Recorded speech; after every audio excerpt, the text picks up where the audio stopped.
Welcome to the Herf and Dan show. Today is March 8th, and we have a very special, very athletic guest with us, Zack Kuntz. How you doing, What's brother? up, boys? How we doing?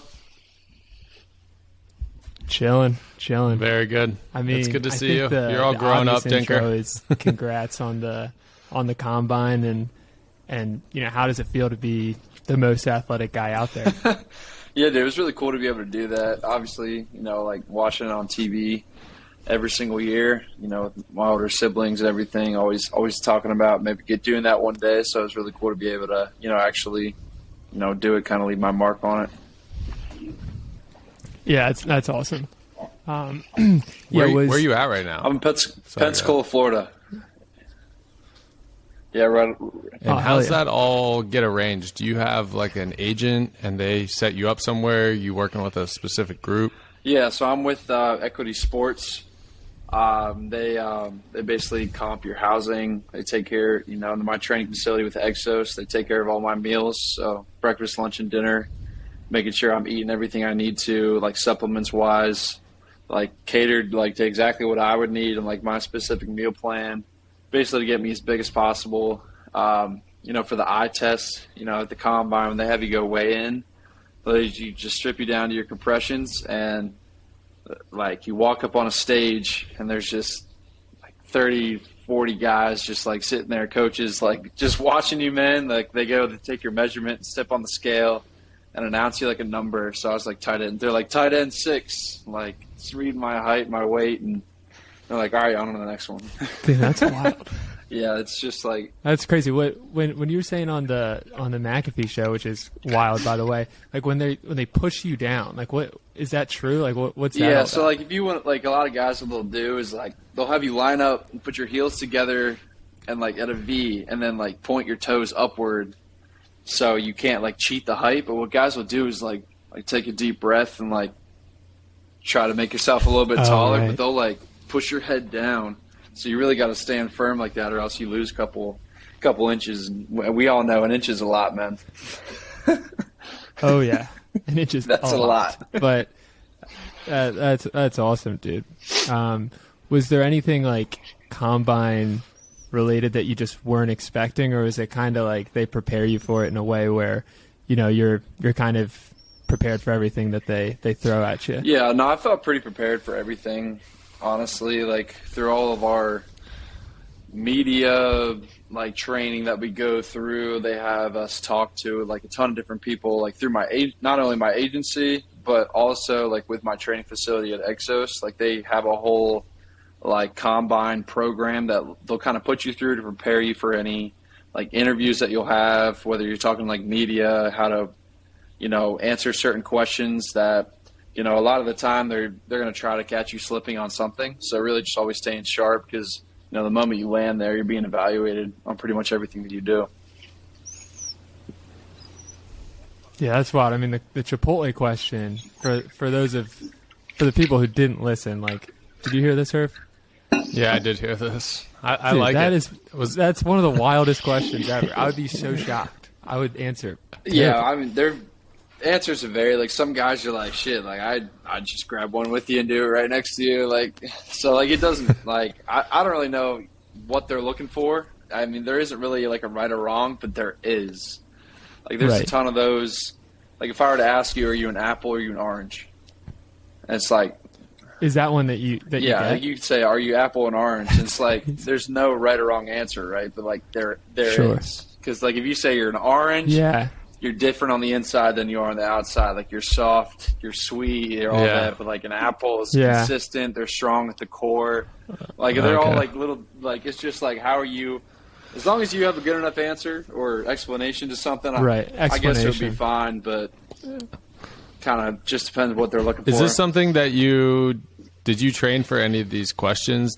Is there like I'm trying to think of what those apps were that we would use in college to like look up questions to test before you actually take the test? Like, do they give you any packets or anything to prepare for stuff like this, or are you just expected to be good on your feet? Yeah, some of them for sure. Like, they kind of change it up year by year, kind of what scouts ask. But what, like, we did at my training facility down here is, like, they have former GMs and former scouts that have done it for, like, 10, 20 years. So they know exactly like the mindset of what the GMs that we're talking to, the coaches, and the types of questions that they're asking, and then on the other end, like knowing kind of what they want to hear from us as, you know, prospects. So being able to like talk with those guys and have those resources has been huge, you know, leading up to it. And that's why I kind of, you know, you feel a lot more prepared, you know, going into it, because you have those conversations, you know, prior with guys who are literally asking the questions. Gotcha.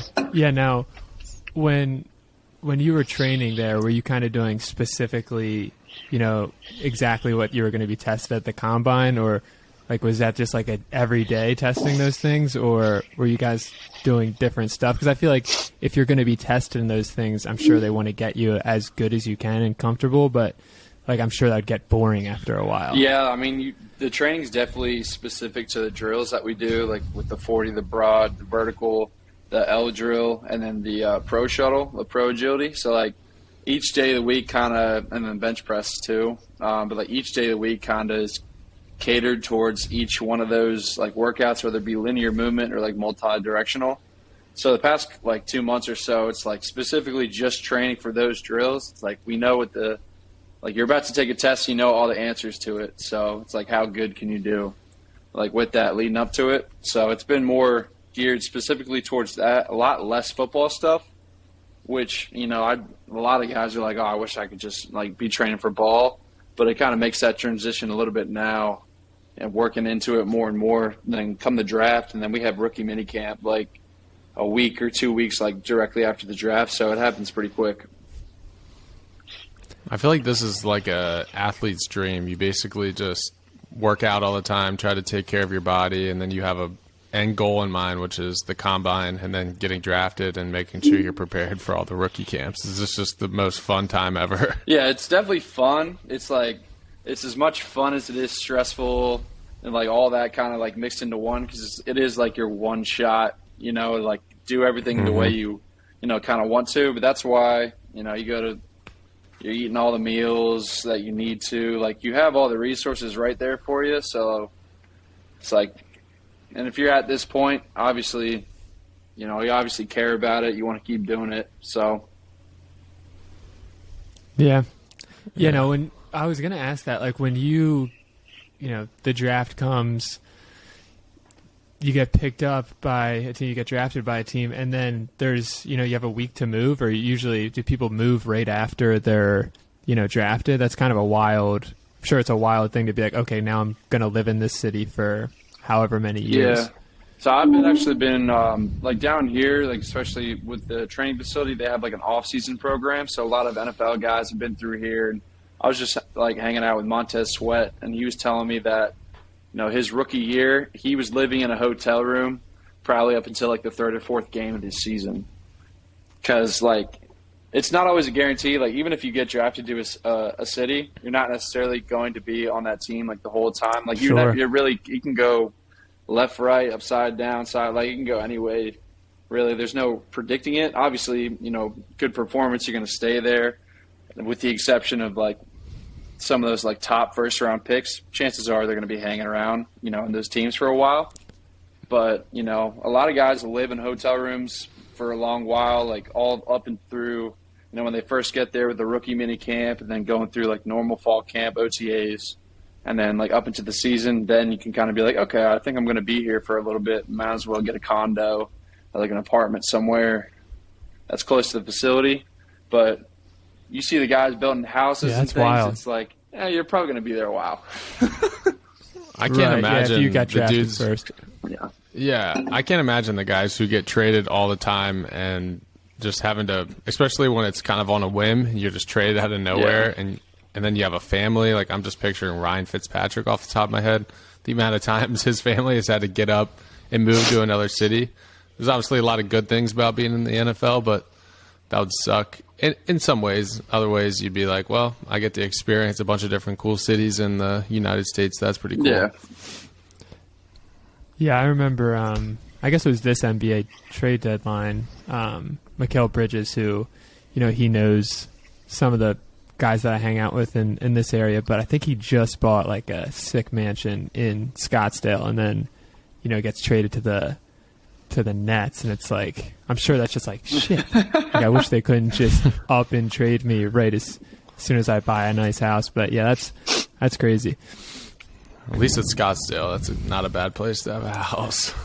Yeah, true. That worked out pretty good. good. Shitty place to get traded from, so you're not there I as know. much. I always think about it, like on draft day. Like I'm just thinking of, and Zach, you don't have to answer this, but like I almost feel bad for the guys who get drafted to Detroit right away, because that just seems like somewhere you wouldn't want to go, or Minnesota, which I don't know anything about those places, but it would be nice to get drafted by Miami in your head. But I remember like Giannis saying he was happy he got drafted to Milwaukee because there's no distractions there and he can just be fully focused on basketball, which is actually a pretty good point. Yeah, there was actually I think it was the NFLPA came out with like a grading scale, like polled by the players, like the best, like grading it like a letter grade. They had like the facilities, the field conditions, like the staff, all that. And actually, Minnesota got like A's and all. They were number one in the NFL for players actually. Like I guess like being happy with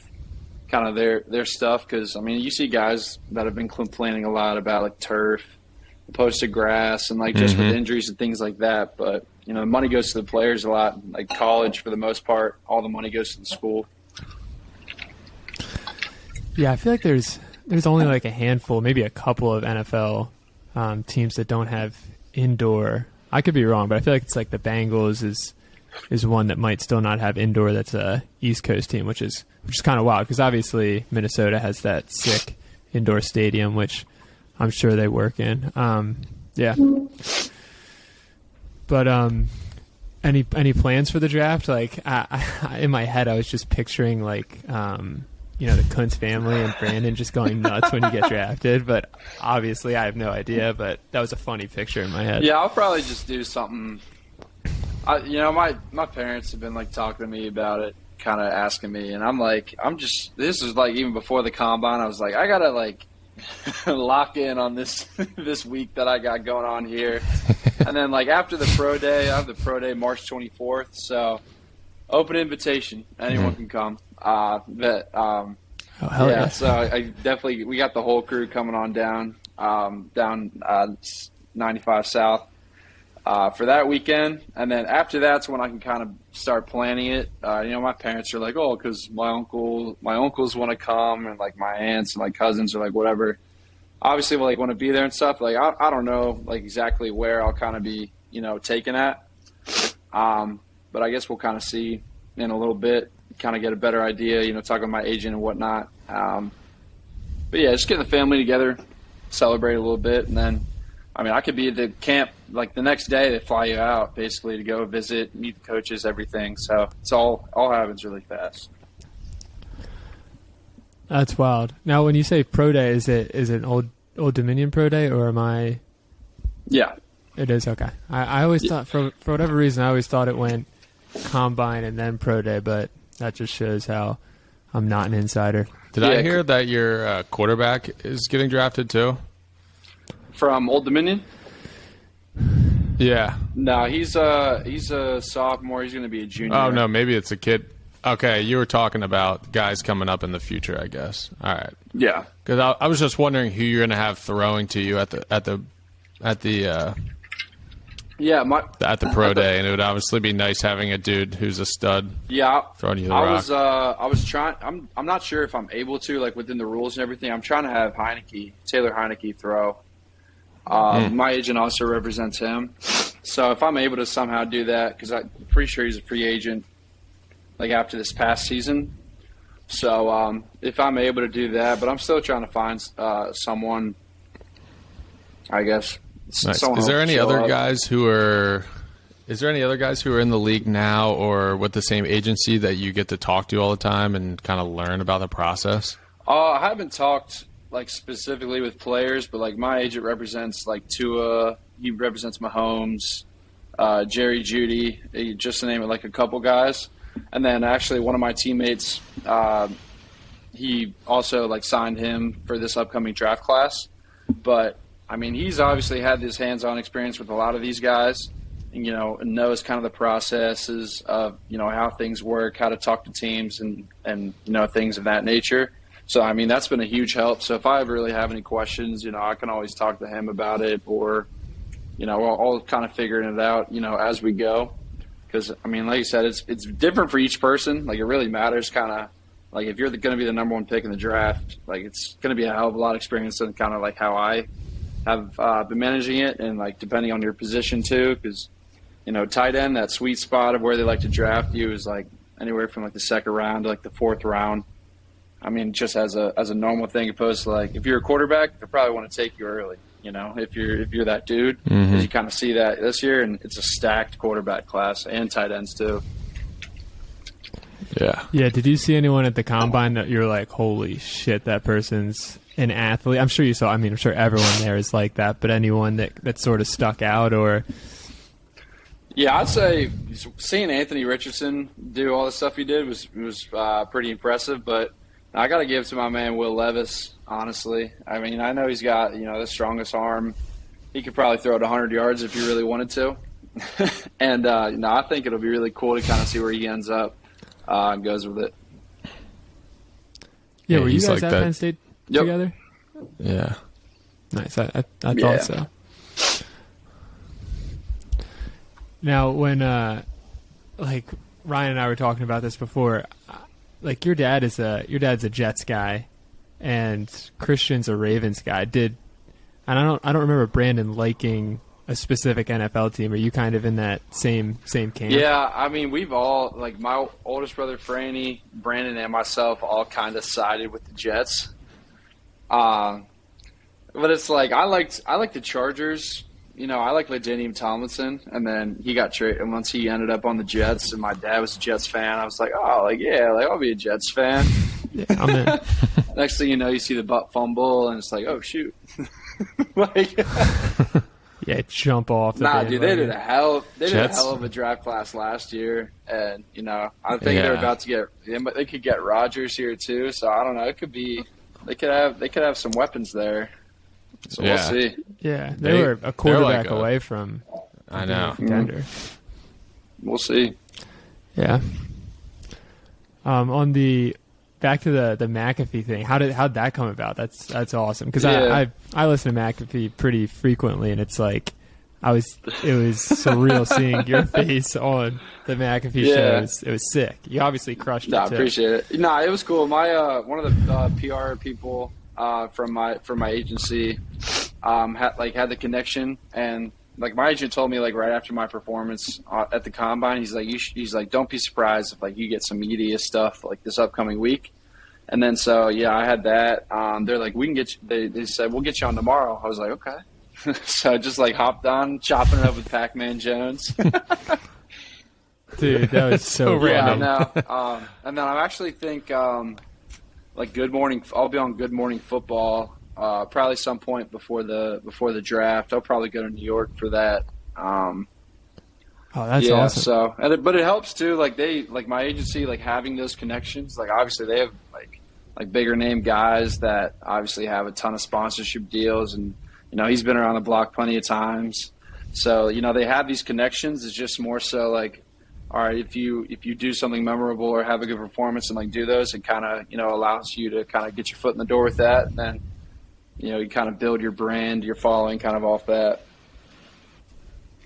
Right. Now, is it easier to make those connections, with your current agency with all the NIL stuff, or would that have kind of been the same process regardless of NIL or anything like that? Yeah, I had the same guy for my NIL type of things, but very lower scale type. Like there would be like trading card deals that you can do. Like you sign like a couple thousand little stickers, and you get a couple bucks like each one that you kind of have. So like for NIL space, it was like very minimum, and then kind of just ramps up more and more. Obviously, like now, once your name starts meaning a little bit more, kind of gaining some traction. So kind of the higher, like it, as simple as it is, like you kind of have a more following, you have the more Twitter, like Instagram, stuff like that, kind of builds it up more. Right, but were you able to sort of meet him through that NIL stuff? Like, were you able to? I feel like back in the 5 years ago, you weren't able to have contact with agents or anything like that. Like, are you able to do that now? Yeah, so you can't have an NFL agent like they Got it. represent Okay. you professionally, but you're allowed to have someone who helps you just kind of like facilitate your name, image, and likeness opportunities that you kind of have. It's still kind of like there's still like a lot of gray area with a lot of this stuff, and I mean I don't even know the full extent of like kind of what all like different schools do and things, but it's almost kind of like whoever has the most money for a school can kind of get the better players. I don't really know how that's going to pan out in the next coming years, but I guess we'll kind of see. I'm fascinated to see how this all plays out and how much money kids actually make and if it affects their motivation when they're actually in school or not. That's awesome. We'll get Brenneman's big into that right now. We're going to get him on next week, and we'll get him to answer all those questions. Because it's an intriguing time for college football. It's good though. I'm glad you guys are making money, and it's not like you didn't earn it. You were good, or you did something on social media to earn this following, and now you're getting rewarded for it. Yeah, instead of it just going to the college. I'd be so mad if I was Reggie Bush and I got a Heisman taken from me. Yeah. And then for doing the exact same thing you're talking about. Like Johnny used to have a guy who would get him to sign all the cards and then sell them, and he'd make money off it. Now they're legally just doing it. Yeah, and making so much more. And making a ton of money. Yeah. That's awesome. Big Hasbulla guy? Huge Hasbulla guy, bro. He just went to Las Vegas. That was like his first time, I think, coming to the States. Dana White and Nelk Boys like got him like a ton of J's, a ton of Yeezys, man. I did see that. Sick.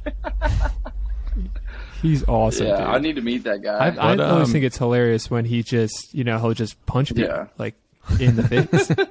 I'm just like I wouldn't know what to do. You don't know how to play it because he is a 20-year-old dude. No. Yeah, no, I think he's our age. He's like 27.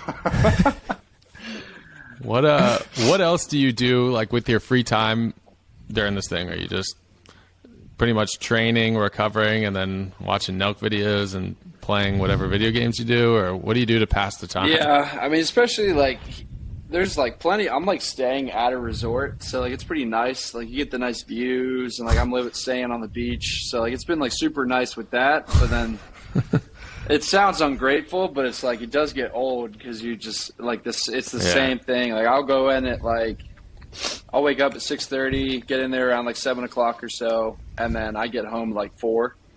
So like once I'm over there, like I'm doing the work, I'm spending the whole day over there doing everything I need, and then once I come home, it's like shower, eat, maybe like watch some TV, play some video games or something, and that's usually it. Like sometimes I'll do like my extra football stuff, like just studying tape or finding different ways just to like I was preparing for the interviews, preparing for that whole process of kind of how that whole situation would go.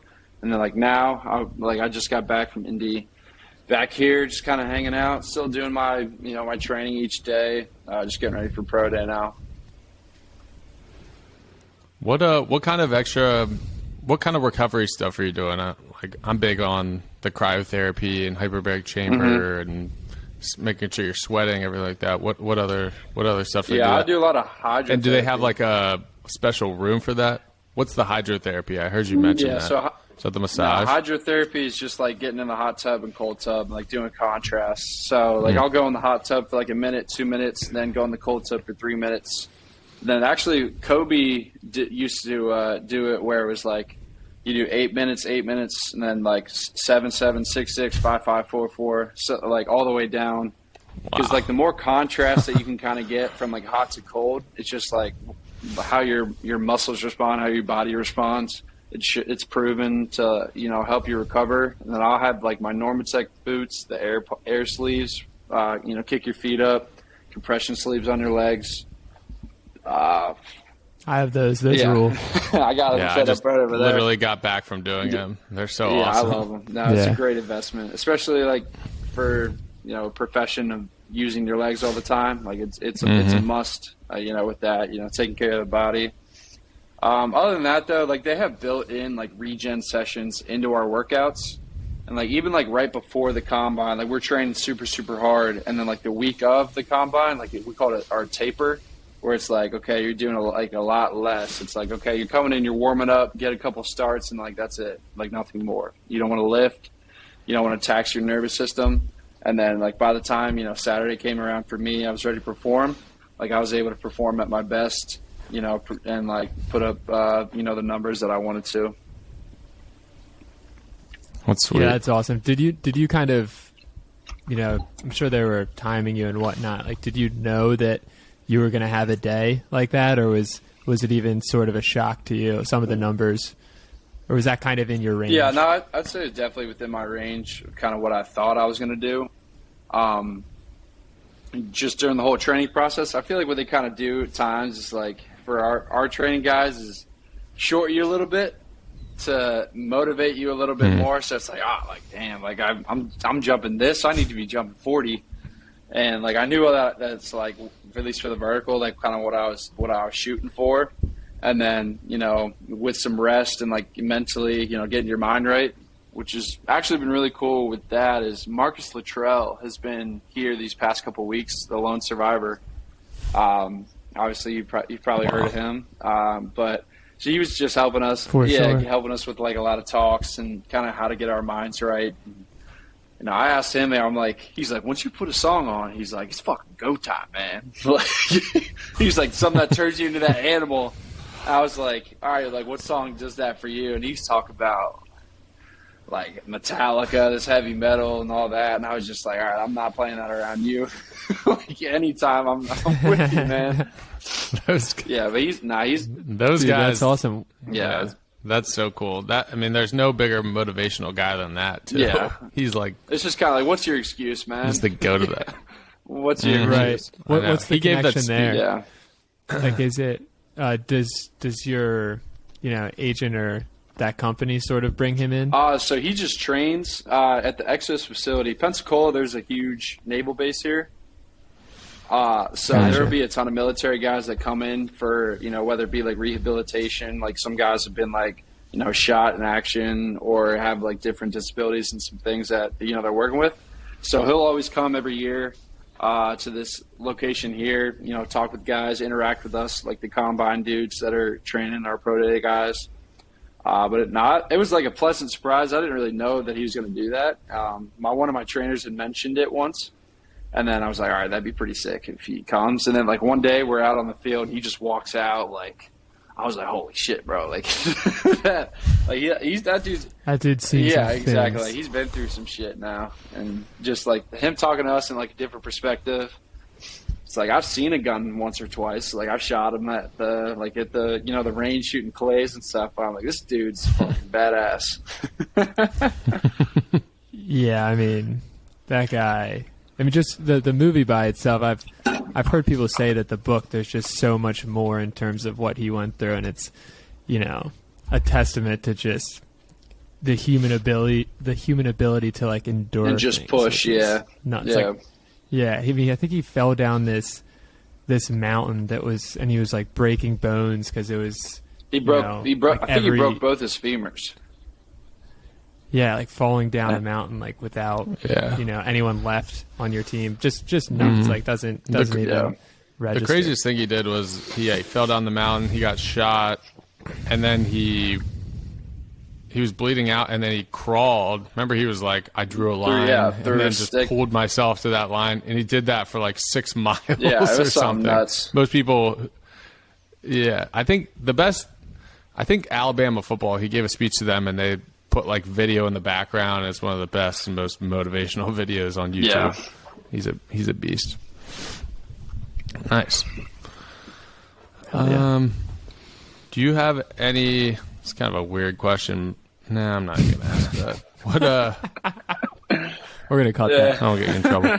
What it's interesting why I feel like not enough people know why you did this, but why did you go to Camp Hill over Trinity unlike the rest of your family? Yeah, so I went to Good Shepherd which was, the feeder schools into Trinity. It was like your Good Shepherd, St. Joe's, schools like that, St. Teresa's, that obviously all go to, state Catholic, the private schools. And then I went to Camp Hill, I think it was like in fifth grade. And because Camp Hill, you walk to school every single day. Like, there's no school buses, and, it's super convenient for my parents. So, I just got up and, walked to school every single day. They didn't have to worry about driving me or anything like that. And all my friends, from around that I live with, were in Camp Hill. I had some friends at Good Shepherd, probably, a couple. And, the two or three closer friends I had at Good Shepherd were transferring to Cumberland Valley. And so I was like, okay, I still have some friends, I guess, but I had way more friends at Camp Hill. So then I ended up going over there. It's cheaper too, just living in the borough. And then once I kind of got to 8th grade, I had been playing football at Camp Hill.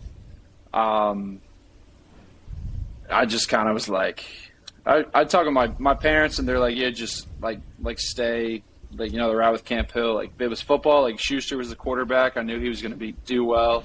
I feel like if I went to Trinity, I probably would have became a basketball player.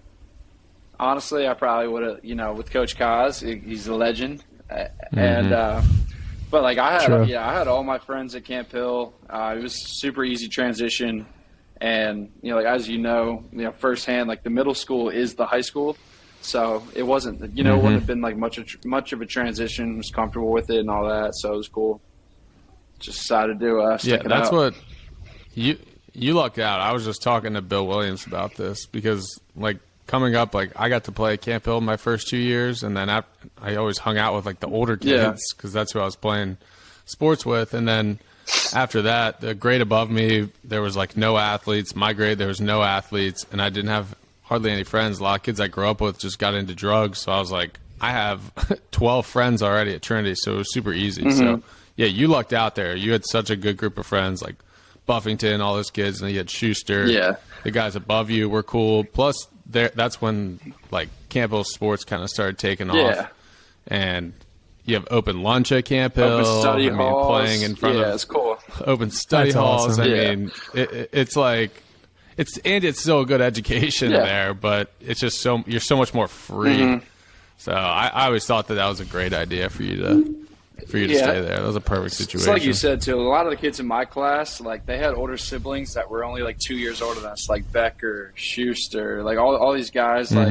So and the Fetros, when we were all hanging out, it'd kind of be I'm a freshman or 8th grade, going into freshman year. It's we're all still hanging out together. So I think that's what made playing sports so much more fun. Because I remember Brandon he wanted to go hang out with his friends. It's I need to drive 25, 30 minutes, going to visit, doing that. And it's obviously nothing wrong with that, but it's I could just walk outside and just walk up the street. Yeah, I was always so jealous of Camp Hill kids for just being able to walk and bike to the friend's I house. just walk outside and we're already squatted up, man. It's just meet at Schaefer in 10 minutes. It's done. And we're just walking around, causing trouble, just having fun. So yeah, that's the best place to grow up. That's awesome. I remember this is kind of an aside, thinking about Good Shepherd. When Christian was, in high school, I remember him being Zach is going to be the most athletic Kuntz. And I think at that time you were 5th grade and kind of lanky and you got the glasses. And I remember just being in 8th grade being there's no way.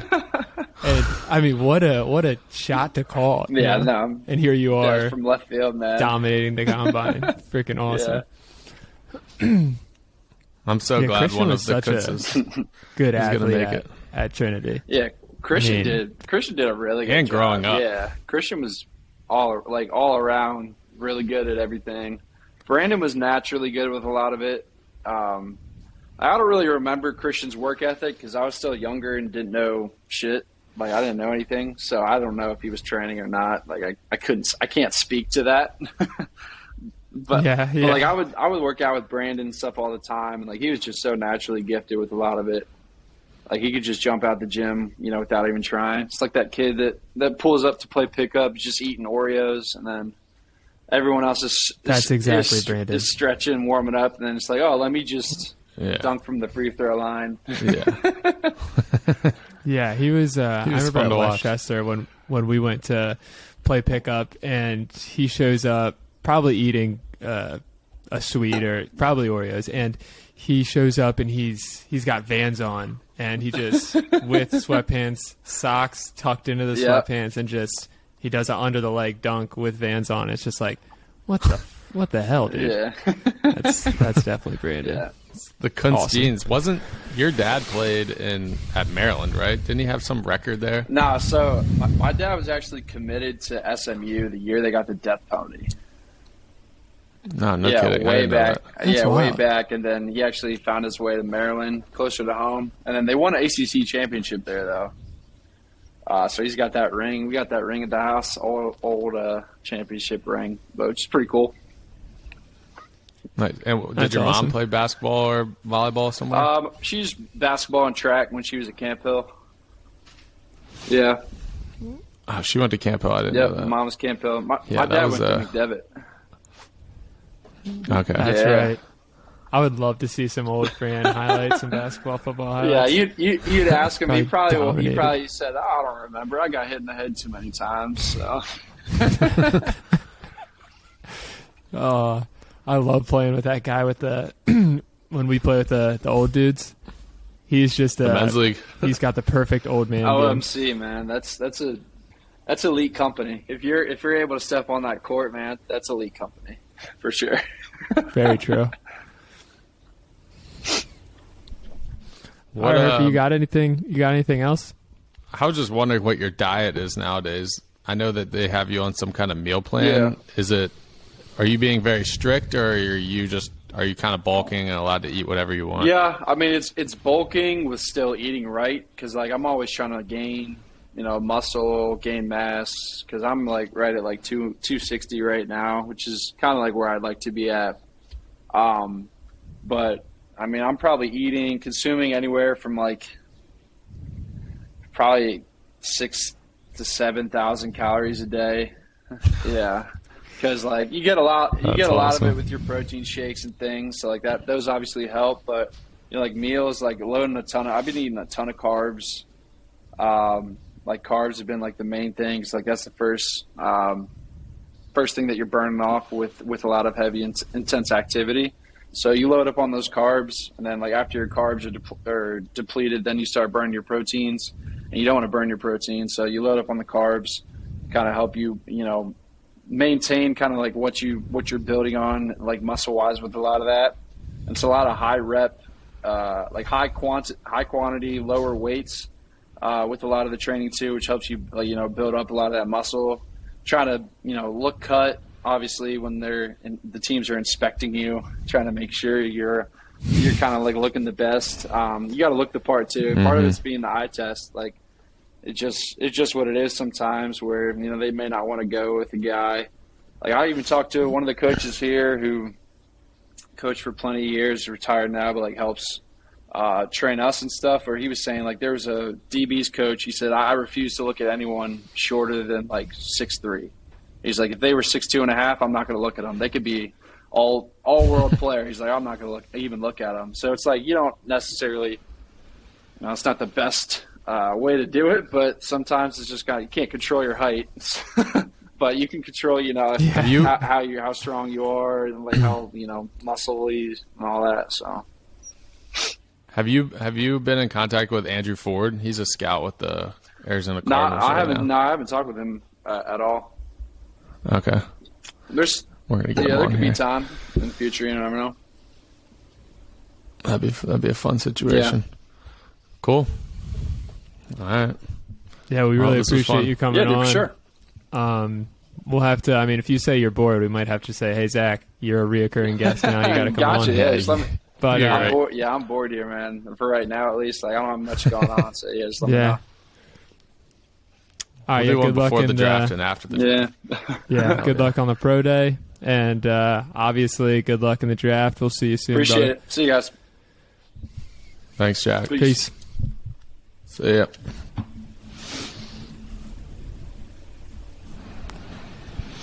All right, great guest. Wow, that guy rules. It's so weird because I still just picture him at Good Shepherd basketball. He was so like a string bean with the goofiest looking glasses, like the Bambi stage, and now he's just a For freak. sure, yeah. I mean, the picture that I think is on the Kuntz's fridge, or I've seen it. You know, the picture you get every year when you're playing basketball or football. He's got the glasses. He's smiling. He's so skinny. It's awesome to see him about to be drafted. So I know, cool. it's just sweet. I love hearing like the process. I don't. Same. I don't even know who I could really ask, and it's just like cool because that is the dream, and to know exactly what they go through. Like I was wondering how it came about that. Like, does McAfee reach out to an agent or him directly on social media? Like that, just those little details I think are super cool. Definitely, yeah. It's interesting that I think, Rogan just DMs people. Yeah. Like a lot of times he's just interested. Yeah, it's just crazy. And like if he doesn't know him or doesn't have their social media, he'll like have his guy reach out. But I think oftentimes it's just a Rogan DM that gets you on the biggest podcast. That's what's so cool. It's not like this whole operation and you have to go to him. Like now a lot of the podcasts they set up in your house or training facility, wherever. It's like it's a whole experience, Joe Rogan experience. Like I think he flies you out there. You get put up in a hotel. You probably get to do a couple things. Maybe he has a show or there's a game going on in Austin now, and then you just go on the pod and just rip it. Yeah, and get like a 2,000% increase in viewership. It's a good deal. I'd love to go to his new club that he opened. Oh, is that open? I think it just opened, yeah. The mothership. Yeah, we have to go to that. I know. I know we'll run into him one of these days. I can't wait. I know exactly what I'm going to talk to him about. Can't wait till we're on. Yeah, one of these days. Wouldn't be the first 717er. Yes, sir. What, anything on your mind? Do we want to talk UFC? Yeah, I think we were kind of like Cyril Gane might win for a number of reasons, or John Jones is just going to manhandle him, and John Jones definitely manhandled him.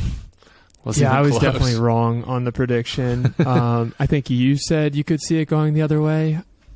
I said I'm picking Cyril Gane, which worries me, so I kind of have a bit of leeway there. But whatever. John Jones is a fucking beast. Yeah, he's a beast. He's a goat. Despite looking, I love how he just embraced the heavyweight, and he basically just sent a message to the whole heavyweight division that none of those guys can wrestle at all. And he's just like, I'm just going to prove this right away and not waste any time. And he clearly just put all his weight on Gane, just choked him out right away. It was so fun to watch. Crazy. Do you see Goggins was going nuts? Yeah. And I guess Goggins, he was like his mental coach for like a week or two before, which is so sick. Yeah. So Bo Nickel, he was on some interview yesterday, and I guess like guys share locker rooms, and he happened to have the same locker room as John Jones, and John Jones walked in with his like 30-person crew, and they started putting like Bible verses and motivational quotes on the wall and like designing the locker room the way they wanted to, and they were just like a super like positive, uplifting, happy, just making sure he was in the right mindset. But yeah, Goggins was in that group, and like John Jones' dad's a preacher, so you can imagine they were probably just getting so, I mean, it feels impossible to lose with that guy in your corner. Yeah, I mean, it sounds like he's got the right people around him now. I mean, just his interview after, he was all, positive and very, he's preaching the good word of the Lord. And also just you mentioning his dad, like his dad must be a physical specimen just with, I mean, the NFL players and then him. It's crazy. 2 Super Bowl champions and then John Jones, the best fighter ever. Yeah, I wonder what he looked like back in the prime. Quite the lineage. Yeah, what a stud. But now, it works perfectly for the heavyweight division because now we got a sick fight against Stipe, which is kind of like he was always known as the GOAT of the heavyweight division. John's the GOAT of the 205 division, and now they're just gonna duke it out and see who the GOAT is of pretty much the whole sport. It's sweet. Yeah, I kind of I think that John's gonna win, but if I say that, the other thing's gonna happen. But I would have liked to see Francis. I think that would be a more interesting fight, Francis versus John. That would be the biggest, more eyes on any fight ever type of situation. Yeah, you wonder who huge. Got to Francis. Like I feel like someone put it in his head that he was worth. Yeah. Like he was getting underpaid, and it's like, dude, that's the UFC. It's not that the UFC underpays fighters per se. It's just that no one's watching PFL, or like the eyeballs are just not even close. It doesn't matter. One or whatever. And it's just a completely different, like that's what people don't understand about the UFC versus boxing and all these other promotions. Like they're trying to build an actual company. Like they're building a performance institute. They have the one in Vegas, which every fighter is allowed to come to for free training, work with the best trainers, do the best recovery in the entire world. They're building them in Mexico City now and one in Africa. So they're trying to develop the whole sport, which is why they can't just give out these huge paychecks to one guy in the promotion. But that's also the reason why there's so many fighters who are good in the UFC, because they're just building up the sport. So that there's just a ton of talent coming from everywhere all around the world. So they're not just going to give someone a ton of money. But he also wanted a couple, I forget what it was, but Francis wanted I don't know if it was some kind of insurance or some other things covered that the UFC just isn't in a position to do. And it almost seemed like you could offer him any amount of money, and that's not what he wanted. He wanted other things. But I just don't think anyone's really going to look back and care about Francis. Yeah, he was big and strong and powerful and knocked out a bunch of guys, but he won the belt after losing to Stipe, Cormier, a bunch of big names, and then he defended the belt one time and then left. Whereas John has defended the belt 16, I think he has 16 title defenses in his career. It's just another level. I personally think John would have manhandled him. Yeah, I would have loved to see it. But you never know. Yeah, the one punchers. He is the GOAT. So I wonder what is going to come of his boxing career. I know they've talked about him versus Tyson Fury with 4-ounce gloves or something like that. Fury would destroy him. Yeah, he would. And boxing rules, obviously. Yeah, I think Fury, Deontay Wilder, Anthony Joshua, I just think all those guys, that's what they do. That's their sport. That's all they know. I think that they would just destroy him. Obviously, is that one punch power, knock someone out, but I just think they would make him look silly in there, especially at the Gypsy King. Yeah, absolutely. He's the GOAT heavyweight. But I hope they do it. I mean, I would love to see Francis box any of those guys. That would be fun. Big build up. Yeah, I'd pay for it. A bunch of money. I would pay for it or find an app to stream it. So, but next week, big fights. UFC London. I'm hoping we're all hanging out at Dimonix for that. Kamaru Usman versus Leon Edwards, which is sick. Justin Gaethje versus Rafael Fiziev. There's one other sick fight. The whole card is pretty stacked. That's awesome. As much as I follow the sport, I know a lot of the guys who aren't even big names yet, just because I watch all the early prelims and everything.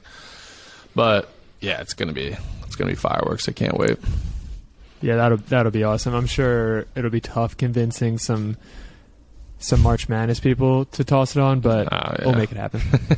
It'll be true. Depending on how late it is. Yeah. March Madness is coming out. When do the brackets come out? I want to say that we're in, because I truthfully have not been following. I want to say that we're in conference championship, conference tournament right now. But so I think probably 2 weeks, or I guess they'll be next week. That's crazy. The brackets will Sunday. Come out. This Sunday. Sunday. Yeah, I think this Sunday. Jesus. we're moving. We're Let's moving go. quick. I know this is a good time of year. Hopefully we get some nice days outside. The weather changes. Yeah. It's been really cold, really windy. Yeah, that's not ideal. All right, Herf, you got anything else? I think this was a solid 50-minute pod. Yeah, this is good. Hopefully the video holds up. We can throw this on YouTube. I'll make another little banner for that. Yeah, let's get it. Oh yeah, I think this is the one to promote Zack Kuntz, the legend, the athlete of the year. I know. In my book. I love it. Cool. All right, brother. Until next time.